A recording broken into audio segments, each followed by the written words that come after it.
I'm ready for God's coming. Are you ready? సందేహాలు చాలా మందికి. అదేదో ఈరోజే తెలుసుకొని దేవుని సన్నిధిలో, దేవ నాకు నిశ్చయత కలిగిన జీవితము నేను జీవించాలి. ఎలాగుంటుంది? పాపము లేని జీవితం. What is the sign of the holy spirit in you? Living a holy life. Amen. If you're still living in sin continuously, ఏదో ఒకసారి పాపంలో పడితే అది తప్పు అని అనుకోవచ్చు, పొరపాటు అనుకోవచ్చు.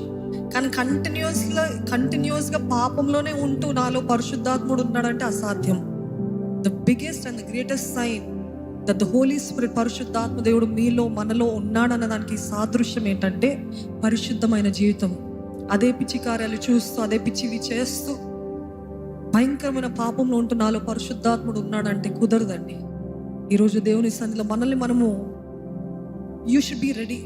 ఈ రోజు, ఈ క్షణము, ఈ సమయాన దేవుడు వస్తే నేను ఎత్తబడటానికి సిద్ధంగా ఉండాలి. అటువంటి నిశ్చయతతోటి ప్రతిరోజు బ్రతకడము ప్రతి క్రైస్తవునికి ఇట్ ఈస్ అ కంపల్షన్. అది అవసరం.